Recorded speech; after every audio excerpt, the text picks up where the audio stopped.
안녕하세요. 따라가는 기독교 교리반 따기반을 담당하는 김기건 목사입니다. 오늘부터는 성경론 다음으로 신론에 대해서 공부해 보고자 합니다. 하나님의 계시로 말미암아 우리는 여러 루트를 통해서 하나님을 알 수 있게 되었죠. 특별히 성경을 통해서 이 세상의 시작과 끝, 그리고 그 모든 것을 창조하시고 경영하시고 다스리시는 하나님을 알 수 있었습니다. 성경은 말합니다. 하나님이 계신다는 것을요. 그런데 세상은 하나님을 부인하지요. 없다고 합니다. 하나님이 아니라 다른 신이 있다고 합니다. 이 세상이 믿는 신의 개념에 대해서 한번 정리해 본다면요. 하나님이 없다라고 무신론, 그리고 하나님이 존재하는지 알 수 없다, 모른다, 그래서 불가지론이 있습니다. 또 이 세상에는 많은 종류의 하나님이 있다, 신이 있다, 그래서 다신론 이렇게 있고요. 또 이 세상에는 모든 만물이 신 자체가 아니냐, 범신론을 믿는 자도 있습니다. 또한 하나님은 세상을 창조한 후에 그냥 그 자연 법칙에 그냥 내두었다, 맡겨두었다. 그래서 자연신론을 숭배하는 사람도 있습니다. 그런데 우리는 오직 하나님만 참된 신이시며 하나님 한 분만이 존재한다는 유일신론을 믿고 있습니다. 하나님은 스스로 말씀하셨죠. 나 외에는 다른 신을 두지 말라고 말씀하셨습니다. 신명기 32장 39절 말씀입니다. 이제는 나 곧 내가 그인 줄 알라. 나 외에는 신이 없도다. 나는 죽이기도 하며 살리기도 하며 상하게도 하며 낫게도 하나니 내 손에서 능히 빼앗을 자가 없도다. 아멘. 하나님은 자신을 스스로 드러내시며 우리들에게 오직 하나님만 마음에 두라고 하셨죠. 우리 인간은 마음속에 하나님을 모시고 살아가야 합니다. 그래서 하나님을 아는 것이 참으로 중요합니다. 그리고 하나님을 아는 것이 인생의 주된 목적이에요. 인생을 살면서 가장 가치 있게 여겨야 할 것은요, 하나님을 아는 것입니다. 예레미야 9장 24절인데요. 한번 읽어보겠습니다. 자랑하는 자는 이것으로 자랑할지니 곧 명철하여 나를 아는 것과 나 여호와는 사랑과 정의와 공의를 땅에 행하는 자인 줄 깨닫는 것이라. 나는 이 일을 기뻐하노라. 여호와의 말씀이니라. 아멘. 우리 인생에서 가장 중요한 목적은 하나님을 아는 것입니다. 그런데요, 사람들은 하나님을 알려고 하지 않습니다. 왜 그럴까를 한번 생각해 보면요, 사람들의 마음이 이 죄로 물들어 있기 때문입니다. 로마서 1장 28절에 이렇게 말씀하죠. 또한 그들이 마음에 하나님 두기를 싫어하매. 죄로 인해 영적으로 어두워진 사람은요, 빛이신 하나님이 내 안에 들어오는 것을 싫어합니다. 죄인이라는 것을 듣기 싫어하지요. 죄의 결과가 당장 나타나지 않으니까 하나님이 시시해 보입니다. 그래서 없다고 생각을 하지요. 또한 사람들은요, 하나님과 거리두기를 합니다. 그냥 위로자나 격려자 수준으로 봅니다. 내가 힘이 들고 괴로울 때 그냥 어느 정도 위로를 얻고 다시 일어설 수 있도록 격려해 주는 존재로 생각하는 것이죠.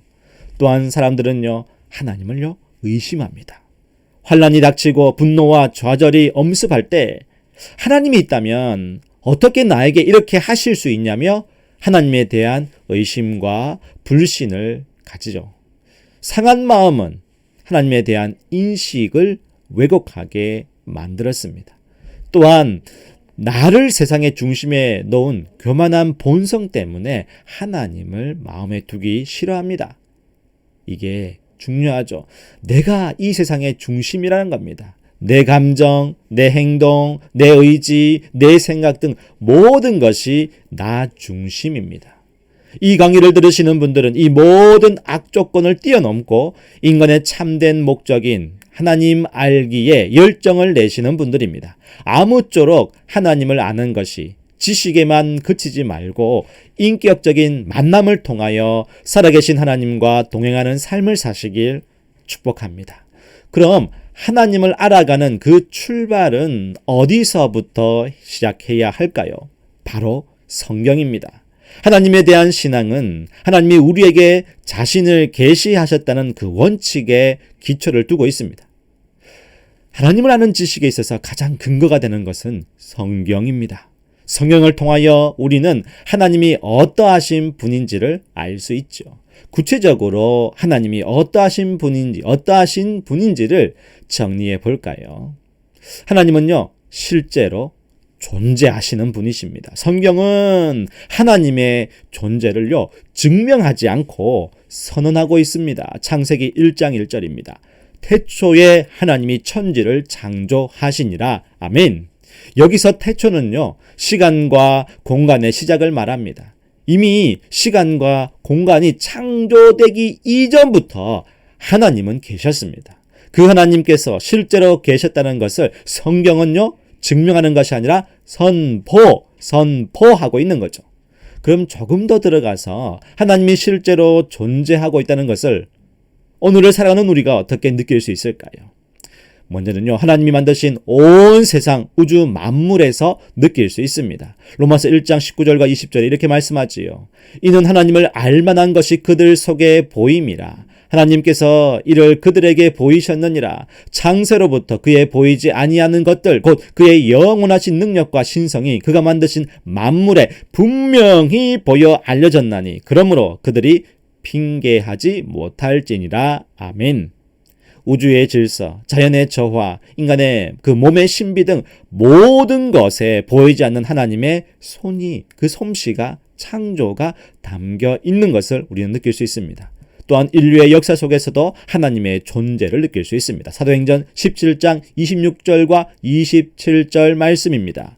인류의 모든 족속을 한 혈통으로 만드사 온 땅에 살게 하시고 그들의 연대를 정하시며 거주의 경계를 한정하셨으니 이는 사람으로 혹 하나님을 더듬어 찾아 발견하게 하려 하심이로되 그는 우리 각 사람에게서 멀리 계시지 아니하도다. 아멘.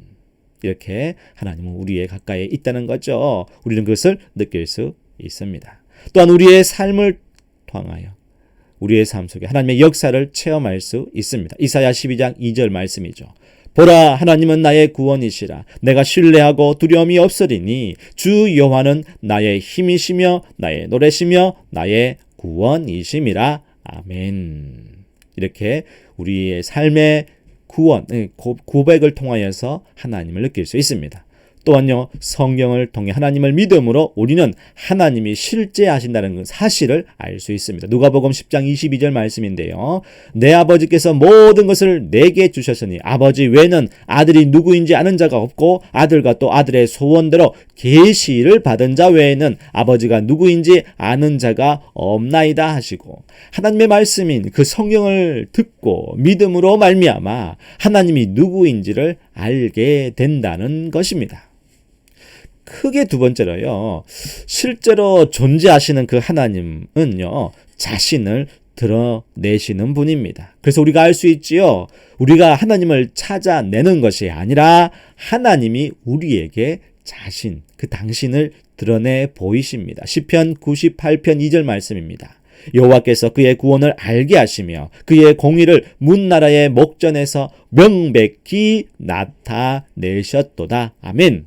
이처럼 하나님은 세대와 세대를 걸쳐서 온 인류에게 자신을 드러내십니다. 뿐만 아니라 창조 세계를 통해서도 드러내시죠. 시편 19편 1절 말씀입니다. 하나님의 영광을 선포하고 궁창이 그의 손으로 하신 일을 나타내는 도다. 온 창조 세계를 통하여 하나님이 어떠하신 분인지를 우리에게 드러내 보이고 계시죠. 그리고 하나님의 아들 예수 그리스도를 통하여 우리에게 드러내십니다. 요한복음 1장 18절 말씀입니다. 본래 하나님을 본 사람이 없으되 아버지 품속에 있는 독생하신 하나님이 나타내셨느니라. 이처럼 하나님은요, 실제로 존재하시고 우리가 느낄 수 있도록 드러내 보이셨습니다.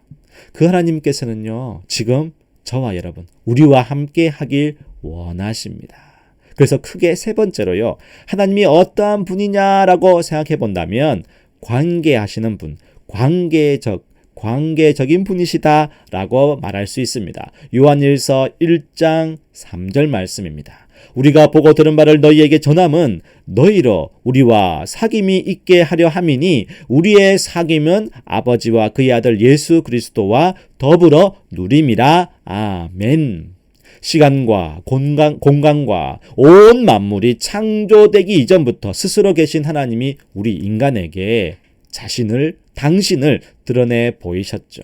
그 하나님은 영광과 존귀를 받으시기에 충분하십니다. 마땅하시죠. 더욱 놀라운 것은 하나님께서 우리와 관계 맺길 원하십니다. 교제하길 원하십니다. 사귀길 원하십니다. 세상의 유일한 아들 예수 그리스도를 통해서 우리에게 생명을 주시기 위해 사랑의 데이트를 신청하십니다.